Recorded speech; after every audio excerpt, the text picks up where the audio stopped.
Okay, is everyone ready for more scares, more ghouls, and more goblins? Because apparently 'tis the season of monsters. You know, Christmas monsters. Okay, jokes aside, the past year or two have been absolutely fruitful when it comes to horror games, especially good ones, and if you've been around the channel for a while, you would know that I love me dem scary games, and today's game is not exempt, as we will be talking about the amazing looking new Alone in the Dark remake. And with that game coming just next month, I thought we should go through everything to expect, along with things on the development side of the game. But I think this intro's droned on long enough, and I think we can just hop right into things. So, hopping right into the first topic of the day, and that is focusing on that remake in the title, and whether this game will actually be a remake of the classic game or a full-on reboot to the series. Well, I'll start off by spoiling that it will kind of be both. Now, that may not make a whole lot of sense, but let me explain. I would say it's an inspired remake or a reimagining rather than a reboot, as this game will closely follow the same events of the first Alone in the Dark game, albeit with a few good changes to the story and gameplay. So, that being said, it is way too faithful to the original to call it a reboot over a remake in my opinion. Now, a lot of people have been describing the game as gotten a Resident Evil remake treatment, and from what I've seen and heard, I'd have to agree with them.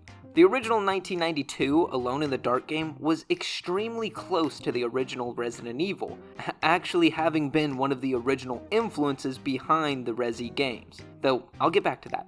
The remake, though, will follow what we've been seeing in a lot of recent survival horror games, having an over-the-shoulder view rather than the original fixed camera point, solving puzzles to unlock pathways, having some pretty amazing graphics, I'll admit, and changing certain aspects of the story to either fix plot holes or just have it fit in the changed climate a little better.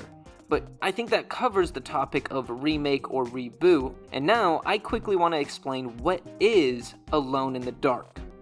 Before getting into a quick recap though, I just want to say that if you are enjoying this video, I would totally recommend that you slap it with a like and hit that little red button to stay up to date on everything to come. Back on topic, what exactly is Alone in the Dark? I mean, I barely knew anything about the series, only knowing about the 2008 release that some could say was the beginning of the downfall of the franchise. But the first Alone in the Dark was released back in 1992 and was kind of a huge deal, and I have no clue how I didn't know about the series sooner. The 1992 release was not only one of the inspirations behind Resident Evil, along with other games of the sort, but was one of the first two games to include 3D sprites with a pre-rendered backdrop. And it won a Guinness Award in 2008 for being the first ever 3D survival horror game. The plot of the 1992 release gave the player two different characters to play as, both sporting two different backstories. Set in the 1920s, a famous artist by the name of Jeremy disappears. You have to venture into his manor, the Durcetto, as either Edward, a private investigator sent by an arts dealer to find a mysterious piano, or you play as Emily, Jeremy's niece, who's looking for the same piano for more personal reasons. No matter the character choice, once entering the manor, the doors lock behind you and you have to fight through the monsters to find the way out, while discovering the occult secrets found in the manor all along the way. So, Alone in the Dark saw success within the gaming community and was actually able to spawn itself a few sequels, being Jack in the Dark, Alone in the Dark 2, 3, The New Nightmare, and then the 2008 release Inferno, which a lot would agree was when things started going downhill. The formula of the game changed a whole lot, making it quite different than what fans wanted, the game being different enough that some considered it a soft reboot. And this was the last main entry to the series, being followed by a multiplayer spin-off in 2015 titled Illumination, which seemed to just be the final nail in the coffin. But yeah, that's Alone in the Dark, and it has sat dormant for the past 9 years, finally returning with something I would say looks pretty freaking good. Drifting away from the past though, I want to move on to what we can actually expect with the 2024 release, whether it be changes in the story or gameplay. So first off, I will say with another Resident Evil aspect, Pieces and THQ have actually released a free prologue letting us see the setup along with a little bit of gameplay. If you haven't checked that out yet, it is free. It's only like 10 or 15 minutes, so I would say try it out. But starting with the gameplay side of things, as we've actually gotten a taste already, graphically the game looks absolutely great. And sure, we've only got to see a few rooms inside the manor, the performance on the prologue was also running pretty smooth and really well. There's also some pretty good looking lighting along with some high detail on most of the objects, big and small. Gameplay wise, we didn't see any combat, but movement and interaction is all pretty similar to what we see in third person horror games nowadays. But we will just have to wait and see for the final finished product.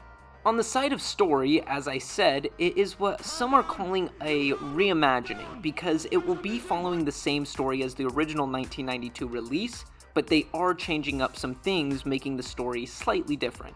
And from the Grace in the Dark prologue, there might actually be an explanation to that, or just some important exposition into the game. I will also get to that in a second though. So we will still get to choose between the same two playable characters as before. Edward is being played by David Harbour, and Emily will be played by Jodie Comer. Two really great actors. And honestly, David Harbour is kind of what caught my attention with the Edward trailer. Him just talking to the camera, I don't know, I got hyped up as I usually enjoy his performances. I digress though. Edward and Emily are actually at the manor together looking into Jeremy's disappearance. Another little difference is that the Durchetto is no longer Jeremy's manor, though a home for the mentally fatigued now. So both playable characters are still who they were before, though now their motives of being at the manor are a little bit different. Forget the piano, they're there for the disappearance. The two enter the manor, but after walking through those doors, they lock behind them, and we'll just have to see how everything else plays out on January 16th, 2024. That is right, the release date is just about 1 month away, then we will get to delve into the occult manor ourselves. Now really quick, I want to return to something I mentioned a second ago. So in the Grace in the Dark prologue, there are a couple things that stood out to me that I want to bring up. So the very beginning has who I would assume is Grace, making a papier-mâché mask. The paper she's using happens to be a manuscript named Alone in the Dark, and on the first page it seems to explain the events of the game. Then near the end of the prologue we see Emily, and she mentions how she's been having dreams explaining the events found on that page. Now this makes me assume two things. Either this is just a sneak peek of the story and everything we should be expecting to see in the remake, or it could be them pointing out the 1992 release as if it's a different timeline, set of events, or multiverse or something. Who knows? If you want to try to uncover anything else out yourself before the full game releases, I say go check out that prologue now. But I do want to move over to the last topic I have for today, and that is the development. I want to go through the development the game has had, as I haven't really done that in a while, and I always find an interesting development, interesting. So somehow I haven't said it yet, but Alone in the Dark is being developed, or was I guess, it's done, but by Pieces Interactive, and is being published by THQ Nordic. But first, bringing things back to the early 2010s, following the release of Inferno, Eden Games was looking to bring things back to the roots and were working on their own remake of the original 1992 game. Though soon after, in 2013, Atari liquefied the subsidiary, causing the cancellation of that certain remake. Soon after, in 2015, Alone in the Dark Illumination was released. Let's just say, I don't want to touch that right now, but that game was not the best in the eyes of the fans, bringing the relationship between Alone in the Dark and Atari to rest. In 2018, Atari sold the rights of the franchise to THQ Nordic, and they were right away at work on their own iteration to the franchise. Development began in 2019, and the first reveal was shown 3 years later at the 2022 THQ Nordic Showcase.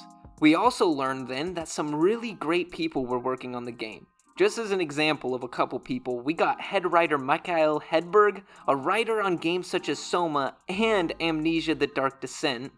We also get Guy Davis, who not only has worked with greats like Guillermo del Toro, but even has his own comic series named The Marquise.